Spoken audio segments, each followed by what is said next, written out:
विकास या पीडितेच्या आईला अजूनही न्याय मिळालेला नाहीये। न्यायाची प्रतीक्षा आहे। काय घडलं होतं नेमकं? हो, नक्कीच बीड शहरामध्ये राहणाऱ्या साक्षी कांबळे या तरुणीने तरुणाच्या छेडछाडीला कंटाळून आत्महत्या केली होती। 14 मार्च रोजीची ही घटना आहे। मात्र एक महिन्यानंतर ज्यावेळेस या तरुणीच्या आईने उपमुख्यमंत्री एकनाथ शिंदे यांना पत्र लिहिलेलं होतं, त्या दरम्यान ही घटना जी आहे ती उघडकीस आलेली आहे।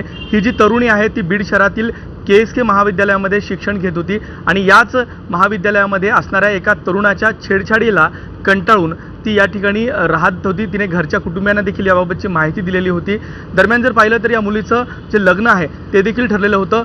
20 एप्रिल रोजी या मुलीचं लग्न खरं तर होतं। मात्र त्यापूर्वी जर पाहिलं तर 14 मार्च या रोजी तिने धाराशिव येथे ती मामाच्या घरी ज्यावेळेस राहायला गेलेली होती, त्याच दरम्यान तिने दुर्दैवी असं गळफास घेऊन आत्महत्या केल्याचं उघड झालेलं आहे। आज या संपूर्ण पार्श्वभूमीवरती नीलम गोरे जे आहेत त्यांनी देखील या ठिकाणी कुटुंबाची भेट घेतलेली आहे, त्यांचं सांत्वन केलेलं आहे आणि याच संपूर्ण प्रकरणामध्ये लवकरात लवकर कारवाई होईल असं आश्वासन जे आहे ते देखील देण्यात आलेलं आहे। मात्र यापुढे नेमकं आता पोलीस काय ॲक्शन घेतात हे पाहणं महत्त्वाचं असेल। धाराशिववरनं हा जो संपूर्ण घटना आहे ती बीडकडे वर्ग करण्याच्या देखील हालचाली सुरू करण्यात आलेल्या आहेत। मात्र बीडमध्ये छेडछाडीला कंटाळून या मुलीने जी आत्महत्या केली हे निश्चितच दुर्दैवी असं म्हणावं लागतंय आणि या मुलीच्या कुटुंबियांना आता न्याय मिळाला पाहिजे अशी देखील मागणी आता सध्या केली जाते। विकास, धन्यवाद दिलेल्या माहितीसाठी। दरम्यान